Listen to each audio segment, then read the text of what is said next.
What is up, everyone? Welcome back to another episode of the Babbles Nonsense podcast. Today is going to be just some more babbling. We are going to talk about my dog some more, self-tanner reviews, watching Real Housewives, and my oculoplastic surgeon update on what he said about my eyes and some work info. So yeah, stay tuned.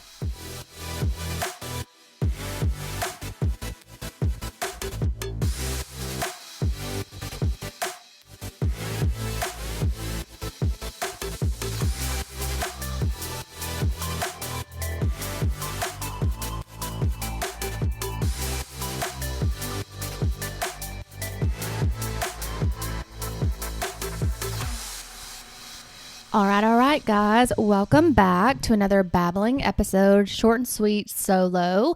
I do have some upcoming interviews. I know I keep saying that, but we had to push the dates back just due to scheduling conflicts. So I have an interview scheduled for this coming Saturday and next Saturday. So hopefully the next 2 weeks, as long as nothing happens schedule-wise, we will have some interviews on the podcast. One being Light on Yoga here in Huntsville, and the other being Needles with Natty, who is now the owner and founder of the collective on South Jefferson in my hometown of Winchester, Tennessee. So we will have those two interviews coming up for you all. And of course, I will always put the question box up on Instagram if you have any questions for those two. I don't know why every time I sit down to record, my dog wants to bark. She never barks, but here we are. Speaking of her, I know y'all all had a few laughs last week about her dental surgery where she had a tooth pulled and dogs on anesthesia. Also, by the way, my friend told me about like going down a TikTok rabbit hole of watching dogs on anesthesia. It's the funniest thing. So if you want a good laugh or you just need to laugh, look up pets on anesthesia on TikTok, and it is hilarious. But so I live I live kind of on the outskirts of town, and there's like pastures near us, but it's all being developed, so that'll go away soon, which is sad because I really bought the house because of partially because of that. It just kind of reminds me of home, but it's still close to town, but it makes you feel like you're out in the country, even though you're not. But my dog, who's a little 10-pound Chihuahua, started to chase some geese because I have a creek behind my house. So there's some geese back there, and they were sitting in my neighbor's yard, just sitting there. And she always likes to go over to my neighbors because she loves my neighbors. And there was 2 geese sitting there. And if you know anything about geese, they are not the nicest, like especially if you're coming after them. So my dog just beelines it. Fortunately, these geese just fly away because I was like terrified that they were just going to peck her to death. I just knew it. And like, what am I supposed to do? I can't fight a goose, a geese, whatever, because they are terrifying. They literally terrify me. But fortunately, everything was fine. They flew away, and she knew better, you know? Sorry about that. My phone was ringing because my aunt called and we had some things to talk about. But anyways, moving on from the cricket situation, I just wanted to briefly say something funny. So I'm in healthcare, and I was seeing this demented patient last week, and he is the cutest little thing. And he's not like badly demented. He's just mildly demented. So he just gets mildly confused at times. So he's pretty with it. Like, he's pretty alert and oriented. And so he's 97, I believe. I think that's how 97, 98, something like that. And I saw that he had like a World War II hat in his room. And I was like, oh, wow. I was like, you, served in World War II. I said, that's awesome. I said, I bet you got some good stories. And he literally said, yep, none I want to talk about. And I was like, oh, all right, you definitely deserve that right.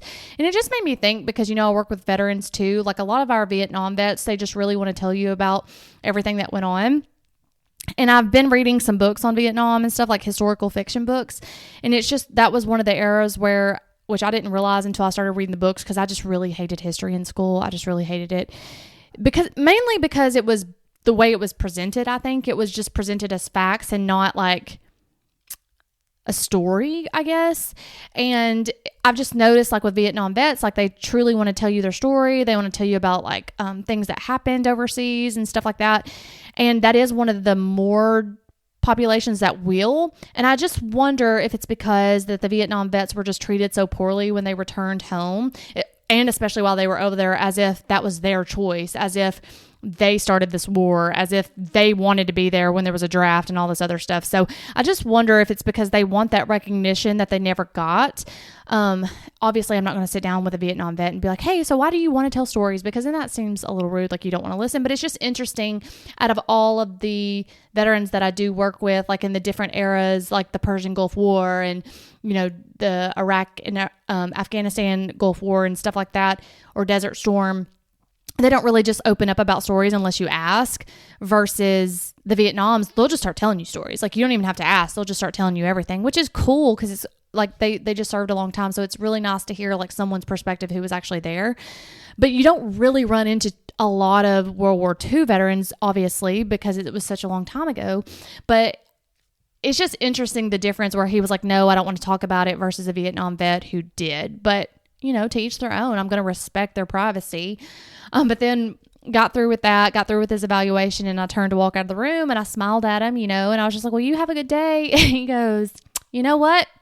You have a very beautiful smile. You got some beautiful teeth. And I was like, well, thank you. And he was like, you just better hold on to him as long as you can. And I just busted out laughing. I was like, you are the most precious human being I've ever met. Like that. I mean, obviously good advice, right? Hold on to your teeth as long as you can, because he knows what it's like to have, you know, dentures and stuff like that. And I just thought it was hilarious. Sometimes patients say the cutest things, and it just gives you that little spark of like, this is why I do what I do. It's just those little moments, kind of like when they used to have that show, Kids Say the Funniest Things. Like there's just these little moments, even though it like, you're like, why would that bring you joy? It's just those little moments when you're having a rough day or it's a very busy day, and then you have a patient just say the most random funny thing and you get to laugh with them. It just reminds you why you do what you do. But anyways, I just wanted to share that on the pod. The biggest thing that I wanted to kind of like just talk about today, because summer is coming up, and this is for my girlies who use self-tanner, because we're all trying to, you know, age less a little bit. Because when I was younger, the whole thing was like, be tan. We didn't embrace our pale skin. And, you know, if you know me, I'm redheaded and I'm pretty fair skinned, pretty translucent, honestly, if you ask me. I don't even know if my skin color is a color, but it was just always embarrassing growing up, because everyone had tans that I, you know, hung around. My sister tanned very easily. My mom is very tan. And then here I am, just very pale complected, freckles and whatnot. And that wasn't considered quote unquote beautiful when I was growing up. So I did everything I can, lay in the tanning bed, you know, lay out in the sun, which for a redhead, I actually can tan pretty well, just because I guess my mom genetically just tans very well. I just couldn't hold the tan, so I had to tan like pretty much every day. And it was like my life goal to try to be as tan as my friends. And at the time, like when I was growing up, self-tanner just wasn't readily available, and it just wasn't good. Like it just turns you orange. Because I remember I accidentally picked up my friend, because she had a tanning bed, one of my oldest and dearest friends. So my mom would take me over there and I'd use her tanning bed, and her sister had some self-tanner by the tanning bed, and I thought it was tanning lotion for the tanning bed. And I just remember being so orange, and it was so embarrassing, and I was just so mad about it. And I was always like, ugh, I will never use self-tanner. But fast forward 20 something, maybe 30 years, not 30. I wasn't in the tanning bed when I was 7, like 15, 20 years. Self-tanners just really come a long way, especially for like someone who's really pale. Like I think self-tanner looks more natural on someone who does tan naturally. But I will say I've come across some really good self-tanners. I've used so many different brands. I'm trying to think off the top of my head. I've used, I don't know all the brands I've used, but my 2 favorite brands, which my tried and true that I've been using for probably a little over a year, is the Tanologist from, it's either Tanologist or Tanology from Target. And I started using the like clear self-tanning mousse that doesn't have a color. It doesn't have a self-tanning guide, in the medium shade, because I always start with medium, because the light's just always too light anyways, because what's the point? You know, you're trying to be tan. So I started using that, but then, you know, because it doesn't have a color guide on it, it's kind of hard to know where you put it. So then there was a little bit of streaking and stuff like that. So then I started going to their website, and they had a dark version because I always, with the medium, like once you get a little bit more versed in the self tanning world and you know what you're doing and how to like blend it a little bit better, it's easier to then try darker colors because then it's not going to look as, bad or whatnot. And so I would always layer 2 layers of the medium to make it darker.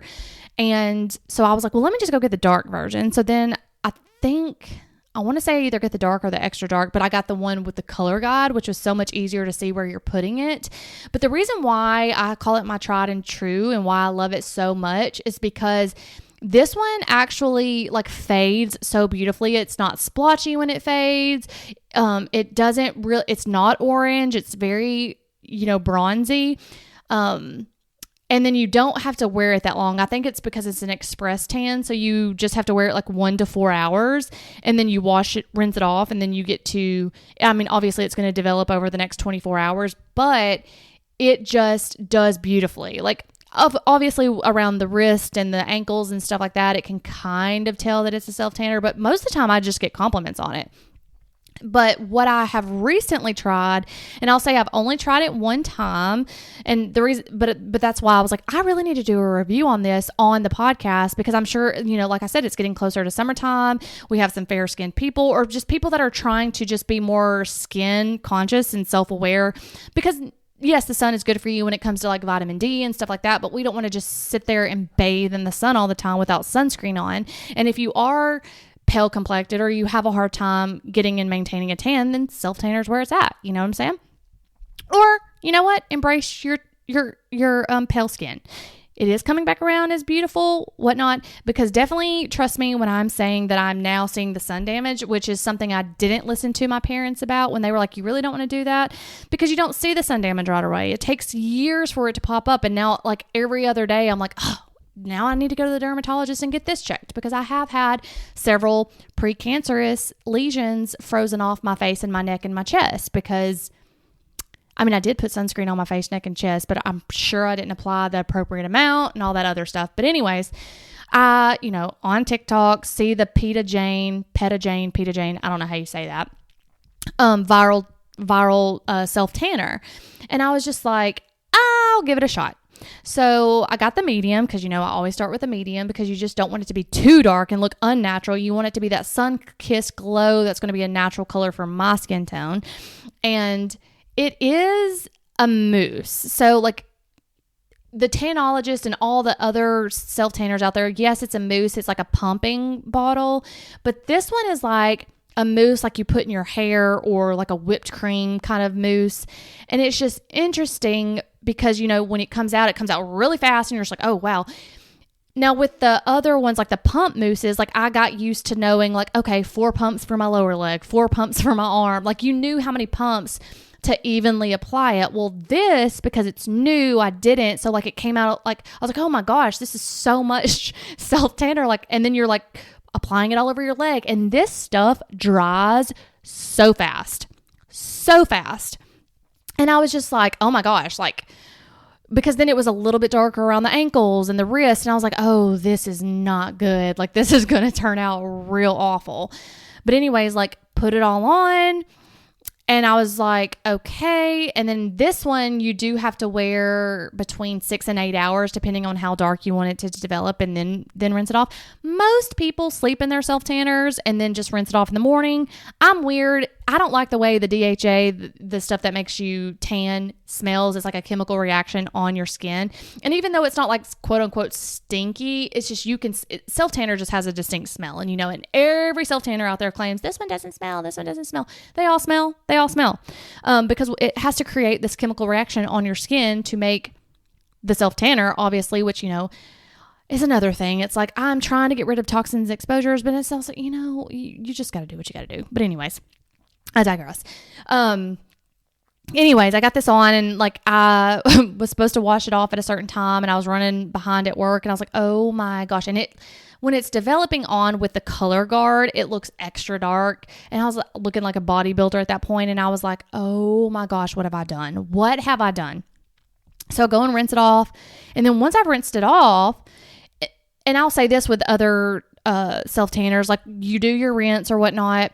And you would think that DH smell would go away because you've rinsed the self-tanner off. No, it's still developing over the next 24 hours. So that smell is still there even though you've rinsed it off.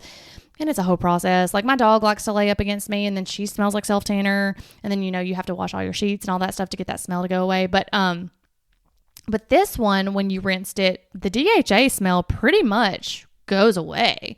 Like it's hardly there. Like you could barely smell it unless you just have a really strong nose. So that was like, I was like immediately impressed with that. I was like, okay, maybe that's what they mean when they say this doesn't really smell, because it wasn't horrible on. You could just tell after about a couple hours and it started processing that it had that DHA smell. And then when I rinsed it off, like all those darkened areas around the ankles and the wrists that I was like super terrified was going to be like splotchy, and no. This literally like blended so well, and I was super shocked by that. So the positives of the Peta Jane that I really liked was that the DHA smell was not that strong. It pretty much virtually went away after you did your first rinse. And then it blended so nicely, even though it kind of looked darker in some areas, because I had a little bit more self-tanner in those areas, just because I'm not used to the way it comes out as a like a mousse, if y'all know what I'm saying. And then it dried so fast, which I was worried about at first, because when I initially applied it, I was like, oh my gosh, this is drying too fast. Like I can't blend it in, but by some wickedness, it definitely blended well. Now, the negatives that I'll say about the medium version, it's not as dark as I thought it would be, like based on the people who are showing it and advertising it on TikTok. So I did just recently purchase the dark version. So once I try that one out, I'll let y'all know. But I also purchased their gradual self-tan, because a lot of people had mentioned that you could just wear it for like a week and then you would have the color, like you wear it forever how long to get the color, and then you can then wear it just a couple times a week to maintain the color. So I was like, let me just try this and see what this is, because I've used the gradual self-tan with Jergens before, but this was a long time ago in high school and I hated it. It looked orange, but again, that was like 15, 20 years ago. So maybe that's improved as well, because it would really be nice in the summertime to not have to do these steps. And it probably doesn't bother anyone else. It bothers me because I'm a super clean freak and I like everything to smell nice in my house and look nice all the time. So like if I do the self-tanner, it's like a whole day's process. The next day, it's like I gotta then bathe my dog because she smells like self-tanner. Then I have to wash all my bed sheets, my couch sheets, to make sure they don't smell like self-tanner. Nobody comes to my house. It's just me. But I'm just weird about it. I don't know.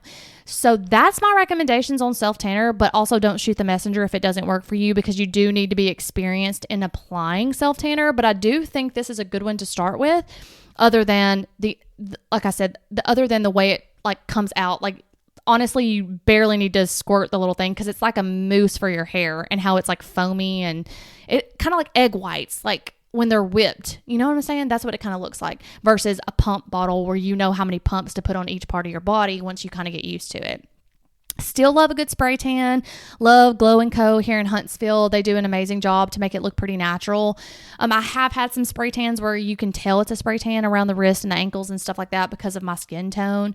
But other than that, like I've learned some tips and tricks from Caitlin from Glow & Co.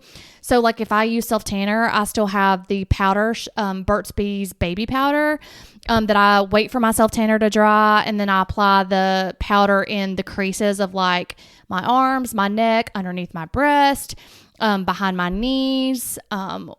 Where else would I apply it? Like anywhere that's going to crease so that it doesn't stick to each other. Although the Peta Jane, I say, like it does not get sticky and it dries so fast. But with other stuff, that's what I do, and then put on your loose clothing, wear it. I always start when I'm trying a new self-tanner with the minimum time of the processing, because you just don't know how dark it's going to get. And then I increase my time. Then you can double layer if you want it a little bit darker. I'm trying to think if there's any other self-tanners that I've used that the Tanologist is the one that I really loved for the longest time until I got this Peta Jane. And then I've been wanting to try, I think it's called Earthbound off Amazon. It's like a natural organic. It's supposed to have like no toxins whatsoever. And I believe it is the Yucca app and the EWG app certified, saying that it's pretty healthy to wear. So I've been wanting to try that to see how natural it looks, but the reviews are very mixed online, saying that some people are saying it looks very natural, and then other people are like, no, this is very orange. So I don't know about that one. But I also want to try, what is it called? Everyone loves it. I can see the bottle. Loving Tan, I think. I think it's Loving Tan that I want to try. And Saint Tropez, because those are also pop fan favorites, I guess. The only other con I'll say about the Peta Jane versus the Tanologist, because they do pretty well. Oh, another negative about the Peta Jane is that it did not last very long, but it also did not splotch. It went away very naturally, but it just didn't last long. I think it lasted like 4 to 5 days, where my Tanologist truly lasts like literally a week, like 7 to 8 days. Obviously it's not as dark, it gradually fades, but like you have a good color for the majority of the week. And then it starts tapering down probably by day 6, I would say.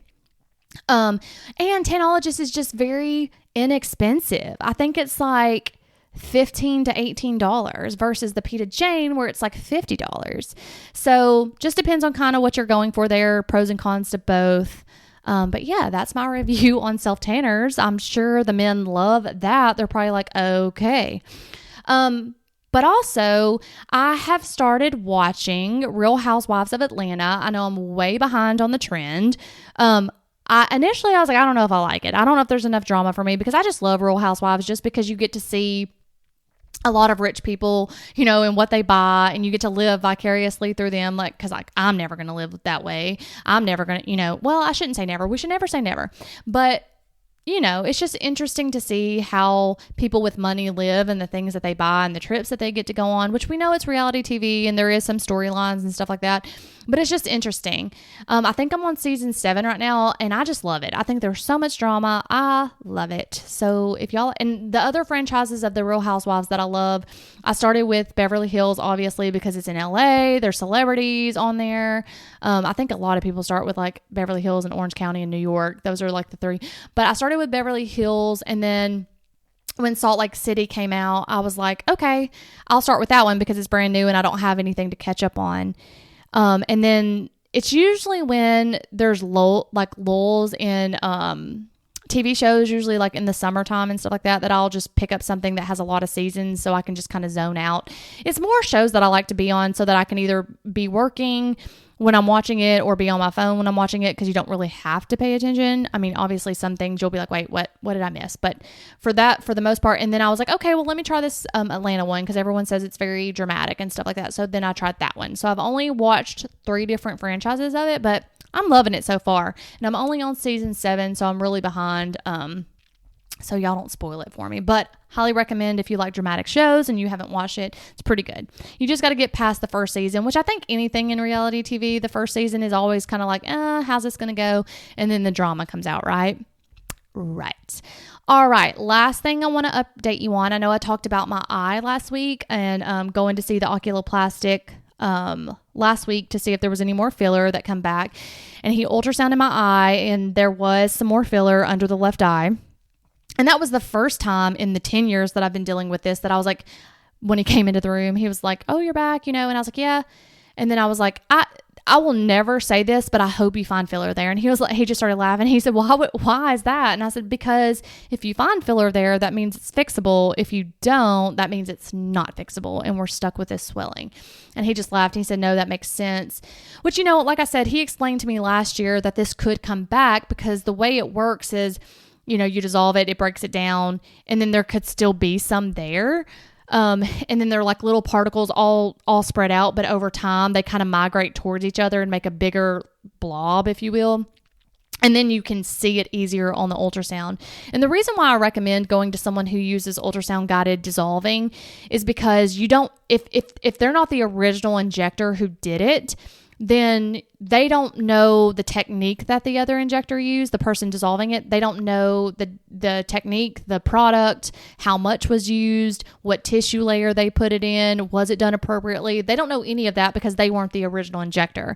So when you have ultrasound guided dissolving, you can see exactly where it is. You can watch your needle go into the area and dissolve it on the screen. So that's why I recommend it. It is a little bit more expensive because you're having to use the ultrasound guided technology, but honestly, well worth it, because you don't want to blindly go in there dissolving tissue, and you may not even be in the area that it's at, and then you've just wasted your money. It's not dissolving. And this machine can tell you if you got it all. So I have my 2-week follow-up, not this week, but next week, to see if he got it all or if there's still some there. I'll say it's 75% better already. It's kind of like it was last year. It was 75% better, and then it came back. So who knows? This could come back again in a year, and y'all are just going to have to hear me talk about it. Who knows? But I'm just happy that there was some there. I've never said that in the 10 years. I've always been like sad and upset about it, but it just means it's fixable. And that's what matters the most to me, is that it's fixable. So I'll end it right there. I know that was a lot of babbling about some nonsense that y'all probably don't even care about, but hopefully y'all will tune in to the next 2 weeks when I get to interview these wonderful ladies in their businesses, especially Light on Yoga, where we're learning about Ayurvedic practices. Hopefully I said that right, because I've always been interested in Ayurvedic practices. Ayurvedic. I don't know. I think I'm saying it right. And then of course needles with Natty. She's just a fabulous person. I know I've talked about fillers and injectables and aesthetics on here a lot with different people, but I just love hearing people's perspectives on how they open businesses and why they got into it. It just very interests me. That's why I'm interviewing them. And I have a few more people in mind that I'm going to reach out to, and I have been reaching out. So hopefully get some more interviews for you guys. Again, it's always just scheduling conflicts. But until next time, guys, thanks for listening. Bye.